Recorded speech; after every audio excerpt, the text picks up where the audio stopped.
What's going on? MourN back again, and we're going to do a little review on today's event, on the event for this week, which Simon's Adventure is actually not that bad. The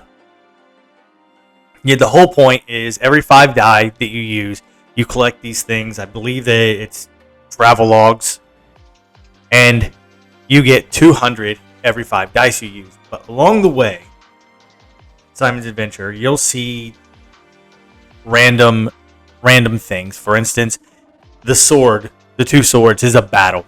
That's going to give you 100 of them. And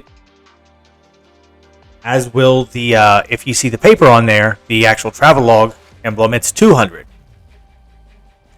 There's a very efficient way to go about doing this, and that involves the magic dice.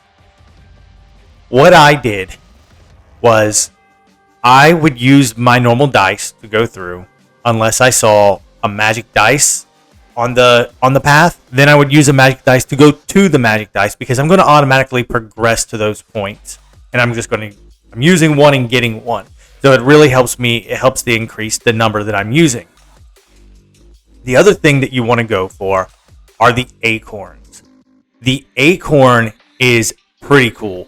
So when you hit the acorn, it moves you ahead 6 spaces. I don't have any dice to go through it right now because I used them all.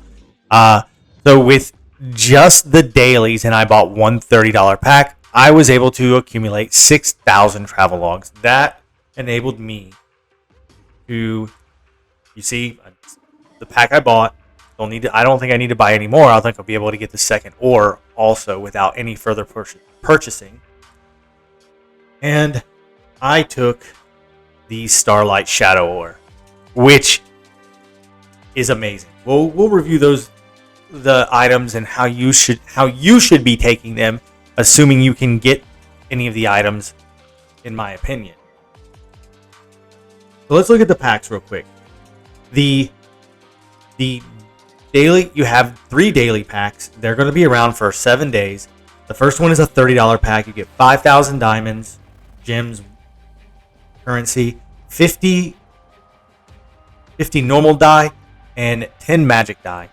This is the only pack that I think you need to purchase. As you can see, the next one is $20. So for $10 less, you only get 2,000 gems. You get 35 die and 5 magic die. It's worth it depending on how far you want to go, because there are some actually really good rewards in this event. And when I go over those, I'll explain. You'll be able to see. But in Simon's Adventure, you also see these chests. Like, this isn't an ordinary treasure chest. There's 3 tiers to these treasure chests. And so far, we have found that there's ordinary, this one, the exquisite, and then the splendid treasure chest. I wish I could go up more to see what's on here. But in the exquisite, I've hit it 2 times, and both times I got 450 pet food. This is pretty good value. The pet food is awesome, and the pets are, since we've been playing long enough and the pets have been out long enough, the viability of the pet abilities is starting to become very noticeable in all aspects of the game. The other major thing to mention on this is if you see a wooden die, landing on it doesn't give you a wooden dice back. It just randomly rolls a number and you move forward. So that could be not so good. Depends on what you could like, because I skipped some travel logs when I did it. But the acorn will move you ahead 6 spaces, and you will pick up everything you pass with the acorn, with the exception of the chest, the battle, and the shrines. But it's awesome because, say if I were to hit an acorn right here, you can see my little marker, everything here, and it moved me forward 6. I would get 2 bags of gold and another elixir. And if the travel log was there, I would get those also. So that's very good. And it really doesn't take that much money because you're also getting them in your daily events. And the daily event, well, you can't see them, but the last one, I believe it's 3 magic die, and then you get at 80, you get 5, and then it's 4 then it's 2, then it's 1. And so you really do accumulate a lot. I don't know that it's going to be enough to get you anything free to play. But if someone is testing it free to play and not spending money, let me know so we can adjust like that going forward. I don't know that you need both ores right now. I do know the one ore. Let's go back and look at the event and go over the rewards now. So the first is the Starlight Shadow ore. This is a speed ore that gives energy. Absolutely phenomenal. It is game changing. It is a complete meta shift, so everyone knows. And I'm keeping this one a little close. There's only a few people that know about it right now, but there is a meta change coming, a very large one, and it does not involve Margaret, and it does not involve Sylvia. So that's worth noting. Then the next one is the Shattered Symbiotic Ore. This is a control rate ore that also gives you stun. I can see where this is going to be very useful. I just don't understand who it's going to be best on. There's a lot of debate on this because a lot of people think that it's automatically going to be best on Sarah, but I don't know that that's accurate.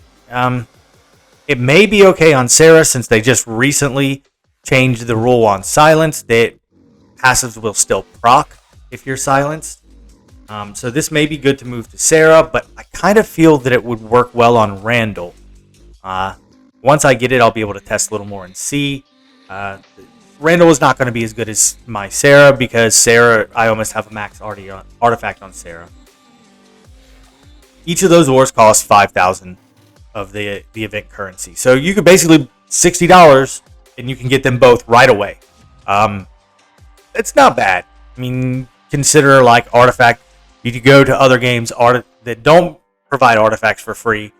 Artifact selection chest in most IH games are like $100 to $150, and then they like kind of scale up. Like it'll be like you'll get lucky, they'll be nice, give the first one for 100, and then the next one will be 250, and then it'll be 500. So this is not bad. To be able to spend $60 and get both of them is a pretty good deal if you want them now. And with Pineapple Arena, you kind of need them now. Then you have the factional summon stones for $250 each. I would avoid these. There's no need to get them here, to waste this currency on them unless it's the end, because I just don't see factional summons being all that great. Then you have the Spirit Selection Chest, $150 for 10, which is not a bad deal, but remember you can buy them daily. And the biggest obstacle that I'm realizing is the pet food itself. That's the most difficult thing to get. And you have Advanced Summons, 120. You get up to 100. Elite Shards or Epic Shards, don't get those. Then you got Pet Food, 250 for 400, which is not a bad deal. Then you have Artifact Shards, 150 for 200. Blast and Rune Shards, 25 for 1. You can get up to 300 of those. Now, if you're playing, depending on what you want to do, depends on how you want to go about this. But if it were me, the number one priority is this ore. It is always going to be the ore. But say you're only going to go after one, you only think you can get one, it's this ore. And it's the Starlight Shadow ore. Once again, it's game-changing ore. There's nothing that can be done about it. This meta is shifting, and this ore is the catalyst behind that. There's another possibility of another hero that I haven't got to test yet because I don't have the proper gearing that could actually overshadow the one meta shift that I've already identified. I'll let that one come. I'll let it come out when I figure that out and can test it properly. But then outside of the ores, what should you get? Well, this is going to come down to where your development is. But the two priorities outside of the ore are going to be artifact shards and pet food. The pet food is extraordinarily hard to come by. I mean, you got to even first place in Mystic Exploration, it doesn't give you that many. And to be quite honest, I'm not even getting a single level from like, if I were to win, I would get 1 level on my pet if we were to win. And we keep placing second because the game has kind of gotten stale. But this update, this event is in a really good direction. And I like this update, or this event. At first, I was a little skeptical. I looked at it. I was like, all right, I did all my stuff. I didn't end up with that many travel. I was like, wow, this is going to be heavy pay to win. And then I bought the 1 pack just to test it out because I saw somebody had already got the ore, and they said, oh, I got it with 1 pack. That's all I had to buy. So I bought 1 pack to test it. And sure enough, I ended up with 6,000, which is really good because I only had 600 after I did all my daily stuff. Because there is an RNG factor in here, but from what I understood, everybody was generally within 600 to 700, just depending on where you landed. Like if you landed on a battle as opposed to the travel.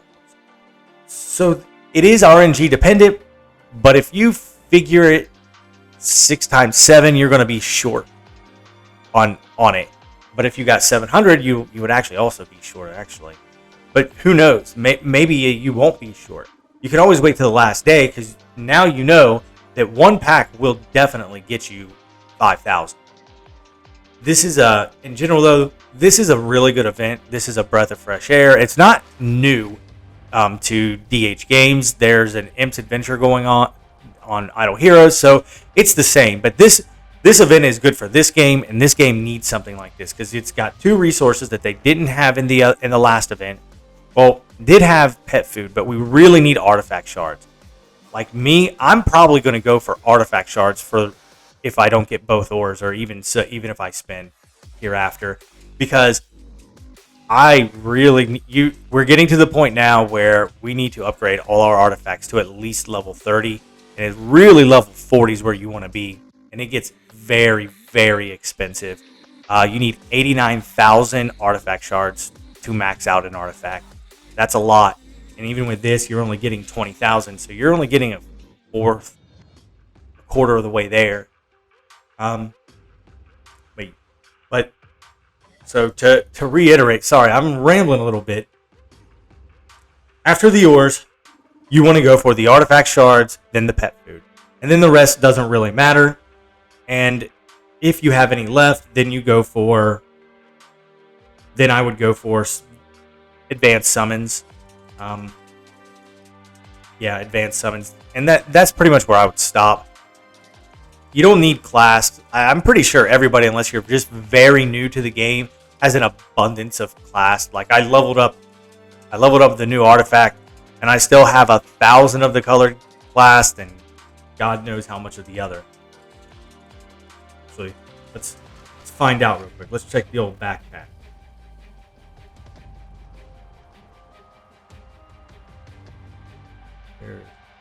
So I have 1,100 yellow class still, and 11,000 normal class. Because once you level up max the ores, you can't buy multiple, so there's not much need for it. And you end up with a lot of that stuff. And rune shards, you really start to accumulate a lot of those also. As you can see, I have 3,800 of them. So hopefully there's something new to that coming soon. But I got to use some of these. Then so get 84 gold coins. Yay. But that concludes the video. If you enjoy my content, please like, share, subscribe, and in the next few days, I'll be publishing the new meta shift. Just kind of keeping it under wraps to see how it all plays out for now. Thank you, and have a great day.